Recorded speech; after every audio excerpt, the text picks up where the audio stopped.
Dans l'assemblée des saints, assoiffé je me tiens, que ton onction descende sur moi. Conscient que mon destin est dans le creux de ta main, que ton onction descende sur moi. Je suis disposé, assoiffé, que ton onction descende sur moi. Je suis disposé, assoiffé, que ton onction descende sur moi.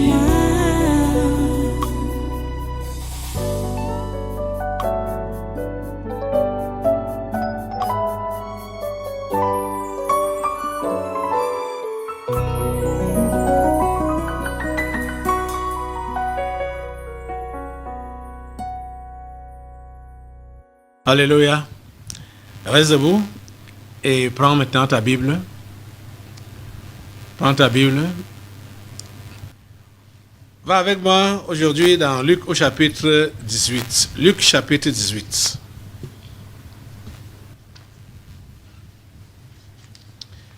Luc chapitre 18. Nous allons lire à partir du verset 9 aujourd'hui. Luc chapitre 18, à partir du verset 9.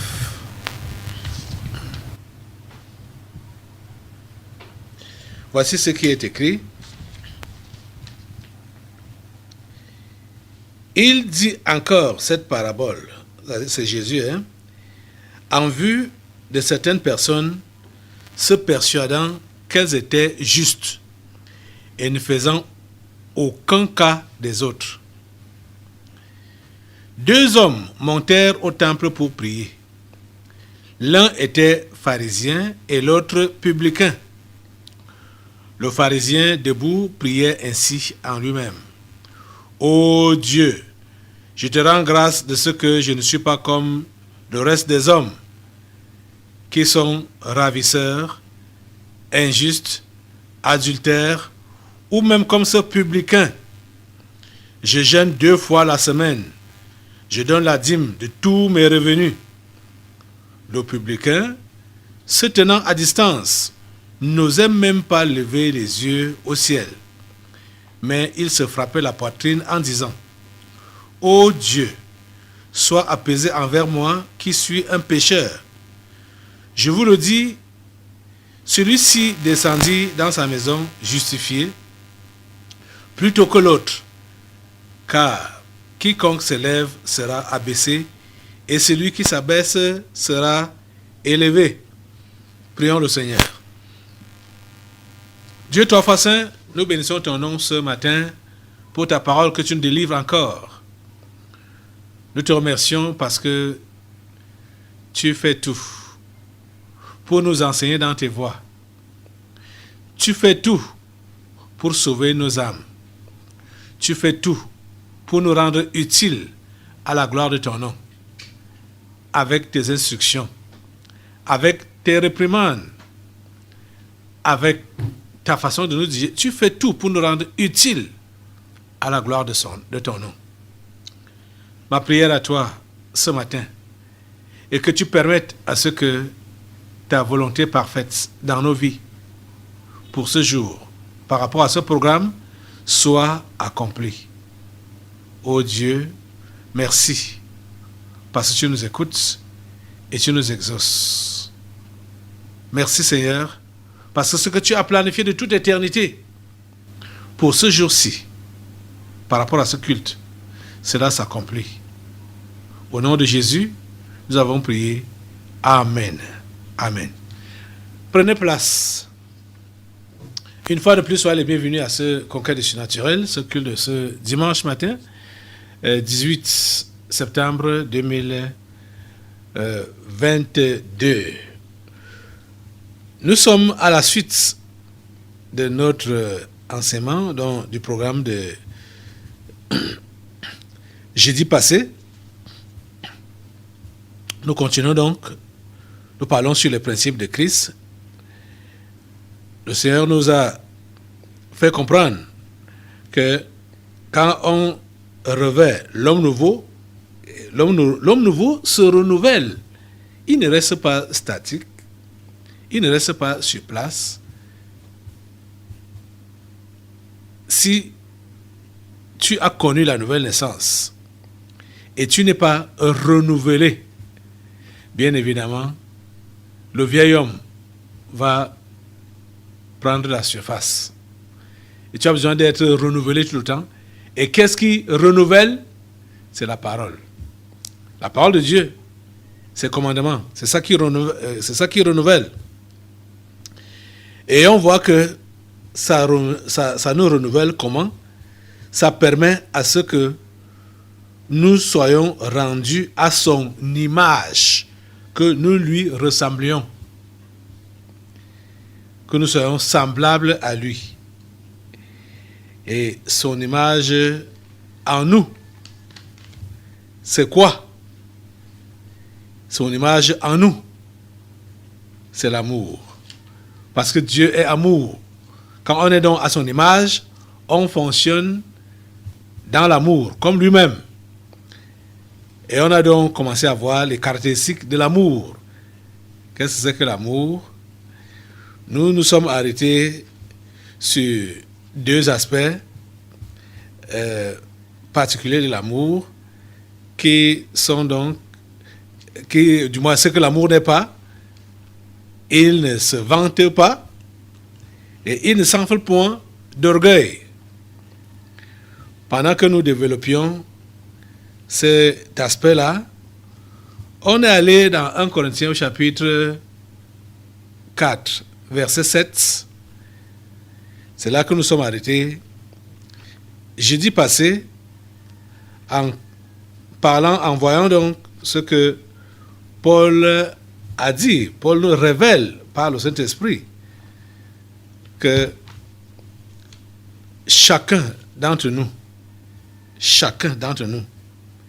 est distingué.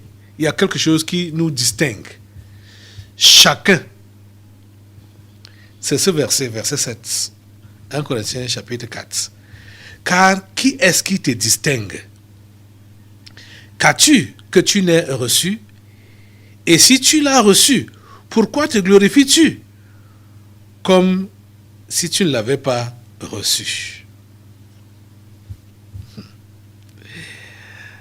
Pendant que nous y étions, jeudi passé, on devait revenir. Là, quand je voyais qu'on ne pouvait même pas tout dire, tout aborder,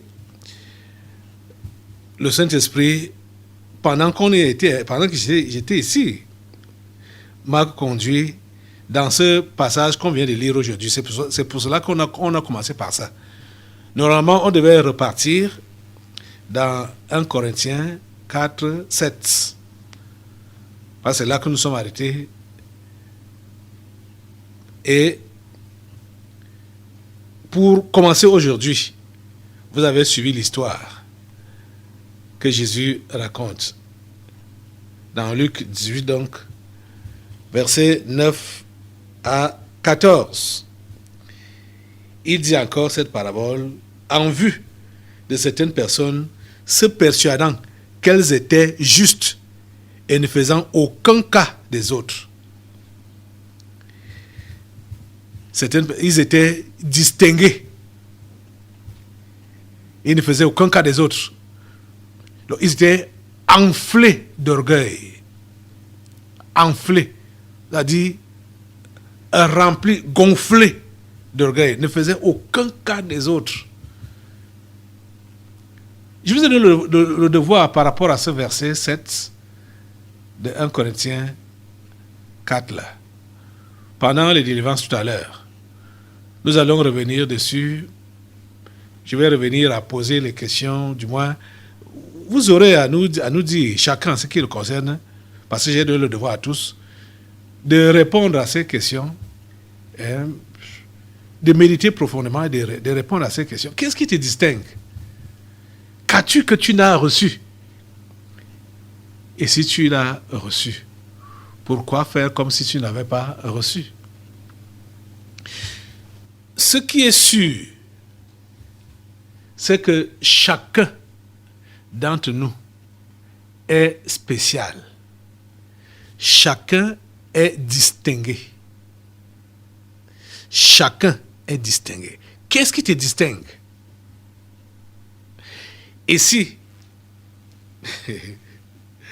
celui dont il est question dans cette parabole, le pharisien, bon, tu es distingué donc comme qui?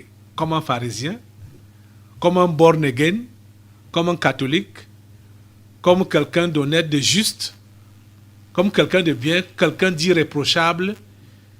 Tu es distingué comment? Comme quelqu'un de bonne moralité, comme un bon fonctionnaire. Tu es distingué comme un homme d'affaires florissant. Qu'est-ce qui te distingue? Chacun a une distinction. Et vous savez qu'il y a même les décorations qu'on donne aux gens pour les distinguer. Hein? Et vous entendez souvent dans les discours, quand on s'adresse aux gens, tel, on dit cher tel, pour globaliser tout le monde, qu'on ne pouvait pas citer. On dit distingué, invité. Donc tout le monde est distingué par quelque chose. Toi, par exemple, qu'est-ce qui te distingue? La preuve ici, à l'église, je parle même de l'église ici, là. Nous sommes ici mélangés, non seulement des gens de plusieurs nations, mais des gens d'une nation, de plusieurs tribus. Et vous savez que plusieurs chrétiens, je ne sais pas s'il faut les mettre entre guillemets, ces chrétiens-là, ne sont pas encore débarrassés de leur distinction traditionnelle ou naturelle ou charnelle là. Parce que celui-là, il est chrétien, mais il n'a pas oublié ses traditions, sa distinction du village. Que c'est un Neton, ou bien c'est un Bassa, ou c'est un Bamileke, ou c'est un Ewondo, ou c'est un Boulot, ou c'est un Mbo. Il n'a pas oublié sa distinction, ses origines. Et quand tu vas le voir agir et tu vas être surpris, il va te dire non, tu as oublié, je suis tel. Hein. Chez nous, c'est comme ça que ça se passe. C'est comme ça qu'on agit, c'est comme ça qu'on fait. Donc il se distingue pour te faire comprendre que c'est nous, c'est moi. C'est comme ça que je suis. C'est comme ça que je me distingue, que je suis. Donc, distinct de l'autre. Vous comprenez? Plusieurs n'ont pas encore abandonné cette mentalité-là. Jésus a donc donné une parabole claire, nette. Et ici, là, c'était au niveau de la vie morale ou la vie sociale. Le pharisien et le publicain. À l'époque de Jésus, les publicains étaient considérés comme les pires des pécheurs. Et les pharisiens étaient considérés comme les amis intimes de Dieu. C'est comme ça que, c'est eux-mêmes qui se considéraient comme ça, comme les amis intimes de Dieu, les pharisiens. Ils se considéraient comme les amis intimes de Dieu. Et Jésus prend donc l'exemple de ces deux-là qui sont allés au temple pour prier. Pour monsieur, l'ami intime de Dieu, monsieur le pharisien. Le pharisien debout priait ainsi en lui-même. Verset 11. Ô Dieu, je te rends grâce de ce que je ne suis pas comme le reste des hommes. Vous voyez? Je te rends grâce de ce que je ne suis pas comme le reste des hommes. Je suis distingué. Je suis distingué. Je ne suis pas n'importe qui. On ne doit pas me traiter n'importe comment. Je ne suis pas comme le reste des hommes. Je ne suis pas comme le reste des hommes. Les autres, ils sont des ravisseurs, des injustes, des adultères. Il indexe même son voisin de prière dans le temple, ou même comme ce publicain. Quand on parle de publicain, c'est tout ce qui est faux. Parce que les publicains, c'était qui? C'était des douaniers. Ils étaient, des percepteurs. Donc, les gens qui traitaient les affaires d'argent, prélevaient les impôts, les taxes et consorts. Et vous savez que tous ces gens-là, le genre de personnes-là, ils sont dans la corruption. Ils sont corrompus. Ils sont corrompus. On le sait, d'office. Depuis ce temps-là, jusqu'à présent, ils ont gardé cette réputation de corrompus. Et il dit qu'il n'est pas donc comme le reste. Le reste des hommes là, les ravisseurs, les injustes, les adultères, les corrompus, les sales, et tout ça là.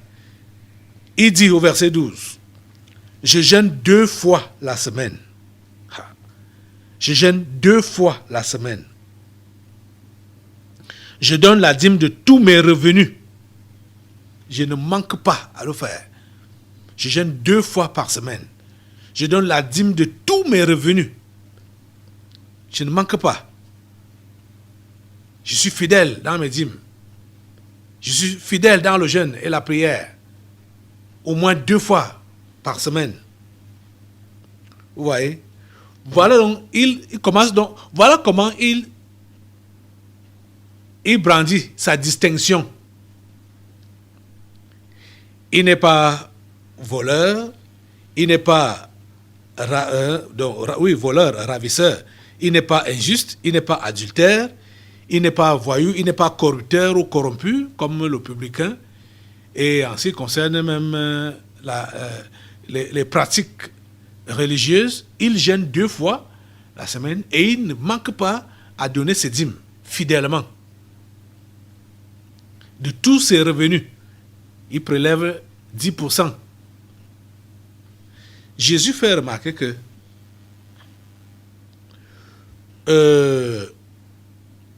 l'autre côté, le publicain, se tenant, verset 13, se tenant à distance, n'osait même pas lever les yeux au ciel, mais il se frappait la poitrine en disant, ô Dieu, sois apaisé envers moi qui suis un pécheur. Et Jésus de dire, je vous le dis, celui-ci descendit dans sa maison justifié plutôt que l'autre. Vous voyez? Le publicain est allé à l'église et priait pour demander la grâce de Dieu, le pardon de Dieu, le secours de Dieu. Pendant ce temps, le pharisien est allé pour se justifier, pour se glorifier, pour se vanter. Dit à Dieu, Dieu, tu n'as jamais eu d'enfant fidèle comme moi. Tu n'as jamais eu vraiment d'éléments dignes de toi comme moi. Je suis ton digne représentant. Je ne suis pas voleur, je ne suis pas adultère, je ne suis pas voyou, comme ce voyou là-bas, là, ce publicain là. Je ne suis pas du genre là. Je jeûne 2 fois par semaine et je donne mes dîmes. Tu sais que le travail de ce temple, de cette église, c'est grâce à mes contributions, grâce à mes dîmes. Donc, je suis un homme de valeur. Je suis quelqu'un sur qui tu peux compter. Je suis ta personne. Voilà comment cet homme se distinguait. Voilà comment il se distinguait. Mais, Jésus nous fait comprendre que, malgré tout son bavardage là, Et les choses même qu'il dit, qu'il fait là, et qu'il reproche aux autres, c'est vrai qu'il ne faisait pas ça. Il ne volait pas. Vous vous rappelez un peu du jeune homme riche. Il ne volait pas, il ne commettait pas d'adultère, il n'était pas voyou et tout ça là. Il ne corrompait pas. Et il jeûnait, comme il a dit, 2 fois par semaine. Et il donnait ses dîmes fidèlement sur tous ses revenus. Mais tout ça était pour lui-même. Rien n'était pour Dieu. Il faisait tout ça pour lui-même et non pour Dieu. Les amis, repartons dans notre texte de 1 Corinthiens 13. Voyons ce que ça dit par rapport à l'amour dont nous sommes en train de parler. L'amour de Dieu, l'amour que la nature de Dieu. Qu'est-ce que 1 Corinthiens 13 dit? À partir du verset 1, « Quand je parlerai les langues des hommes et des anges, si je n'ai pas l'amour, je suis un airain qui résonne ou une cymbale qui retentit. Quand j'aurai le don de prophétie, la science de tous les mystères et toute la connaissance, quand j'aurai même toute la foi jusqu'à transporter des montagnes, si je n'ai pas l'amour, je ne suis rien. Et quand je distribuerai tous mes biens pour la nourriture des pauvres, quand je livrerai même mon corps pour être brûlé, si je n'ai pas l'amour, cela ne me sert de rien. » Vous voyez, ce pharisien faisait tout ce que ces 3 premiers versets de 1 Corinthiens 13 nous ont dit là. Parce que c'était un religieux pratiquant. Pratiquant aux yeux des hommes, irréprochable. Aux yeux des hommes, irréprochable. Mais il ne faisait pas ça, c'est-à-dire sa bonne conduite auprès des hommes n'était pas là pour Dieu, c'était pour lui-même. Parce que si cet homme avait de l'amour, s'il avait vraiment la nature de Dieu, il n'allait pas condamner le publicain qui partait aussi prier à l'église avec lui. Étant donc bon, juste comme il était là, au lieu d'intercéder, il connaissait la nature du pharisien, du publicain. Au lieu d'intercéder pour le publicain, de prier pour le publicain, Dieu ait pitié du publicain, lui pardonne. Il dit que je ne suis pas comme lui. Quand il dit je ne suis pas comme lui, lui il est venu ici là pour se moquer de toi. Avec toute la sale vie qu'il mène là, il prétend qu'il vient prier ici là. Je ne suis pas comme lui. Lui c'est un hypocrite. Donc lui il considérait le publicain comme un hypocrite. Parce que prétendument, il connaissait sa vie. Vous comprenez? Il connaissait sa vie. C'est ça qu'il prétendait. C'est pourquoi il disait, je ne suis pas comme lui. Lui, c'est un bandit. Donc, voyez, il escroque l'argent des gens. Et il entre ici, à l'église, il dit qu'il prie. Je ne suis pas hypocrite comme lui. Tu me connais. Je suis un homme juste. Je suis un homme bien. Vous voyez? L'homme-là n'avait pas d'amour dans son cœur. Il n'avait pas d'amour. Il était rempli d'orgueil. Il était enflé d'orgueil. Et il se vantait. Vous voyez qu'il faisait exactement le contraire de l'amour, le contraire de Dieu. Verset 4 de 1 Corinthiens 13 dit, l'amour est patient. Patient. Il est plein de bonté. L'amour n'est point envieux. L'amour ne se vante point. Il ne s'enfle point d'orgueil. Vous avez vu, dans les propos de ce pharisien, c'était la vantardise. La vantardise. Il se vantait de sa soi-disant relation avec Dieu et condamnait celui que tout le monde connaissait comme pécheur. Parce que tous les publicains étaient connus comme des pécheurs, des voyous, des bandits, des escrocs, des corrompus et des corrupteurs. C'est comme ça qu'ils étaient considérés. Mais celui-ci, il est entré à l'église parce qu'il était déjà fatigué de sa vie. Sa conscience l'a reproché. Il est entré à l'église. Il n'a même pas osé lever ses yeux au ciel. Il s'est tapé la poitrine pour dire à Dieu, sois apaisé envers moi qui suis un pécheur. Donc l'homme est venu à l'église pour se repentir. Mais le religieux qui était là le condamnait, sans savoir ce qui se passait dans le cœur de l'homme. Oh Seigneur, ta grâce. Seigneur, ta grâce. Vous devez avoir le cœur d'amour. Si vous êtes vraiment chrétien, vous devez avoir le cœur d'amour. Le cœur qui aime. Et quand on aime, c'est pratique. C'est pratique. Ce n'est pas des histoires qu'on raconte avec la bouche. Ça se vit concrètement.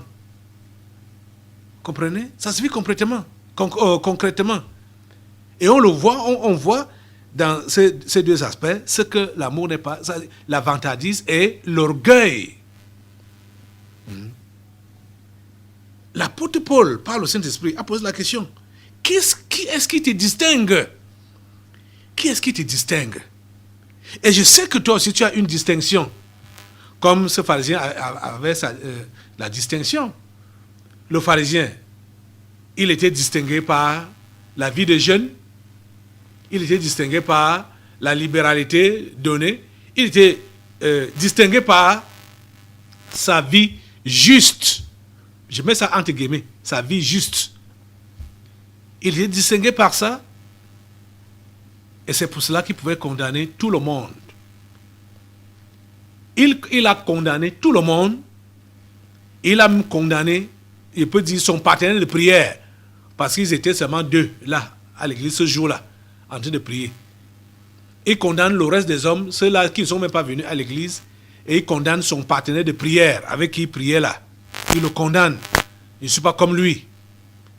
Lui, c'est un voyou, c'est un hypocrite qui vient mentir, qui vient te tromper ici, là. Il vient tromper les hommes ici, là. Je ne suis pas comme lui. Qui est-ce qui te distingue? Qu'as-tu que tu n'as reçu? Et si tu l'as reçu, pourquoi te vanter comme si tu ne l'avais pas reçu? Pourquoi faire comme si tu n'avais pas reçu? Pourquoi te glorifies-tu comme si tu ne l'avais pas reçu? Nous n'avons rien, nous ne sommes rien. Il faut qu'à tout moment, vous puissiez avoir ça dans votre esprit, que vous êtes esclave de Dieu. Par conséquent, vous n'êtes rien et vous n'avez rien. Et vous ne pouvez rien sans Dieu. Et Dieu demande à son esclave d'être comme lui-même. Amour, savoir aimer, et ne pas donc manifester ce qu'on voit ici, le contraire.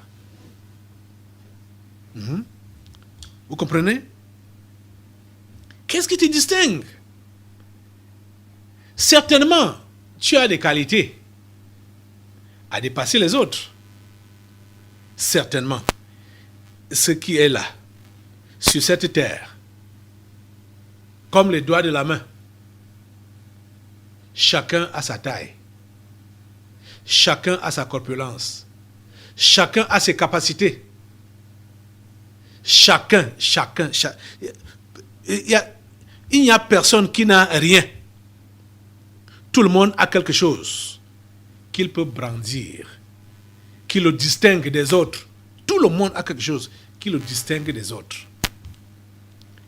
Et ça dépend donc de comment on va utiliser ça.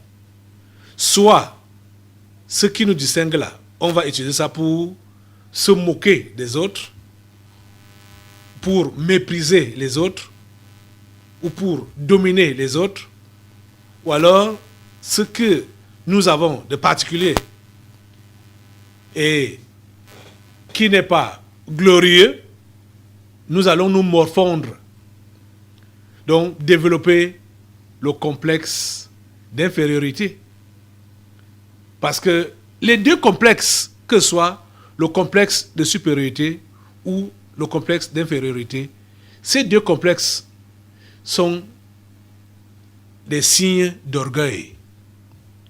Complexe de supériorité, c'est de l'orgueil. Complexe d'infériorité, c'est de l'orgueil. Tout cela, c'est l'orgueil. Vous comprenez ça? Puisque l'orgueil est centré sur quoi? L'orgueil est centré sur le moi. Je, moi. Donc, quand je n'ai pas, comme l'autre, je suis diminué. Et parce que je suis donc diminué, je me recroqueville. Je ne peux pas lever la tête ou hausser le ton. Pourquoi? Parce que je ne vaux rien. Qui ne vaut rien? Moi, ne vaut rien. C'est de l'orgueil. C'est de l'orgueil. Mais celui qui est de Dieu, qui est vraiment l'enfant de Dieu, ne s'enfle pas d'orgueil et il ne se vante pas. Il ne se vante pas. L'orgueil ne se vante, je veux dire, l'amour ne se vante pas. Donc l'enfant de Dieu ne peut pas se vanter. Vous voyez? Je ne sais pas comment vous prenez Dieu. Hein?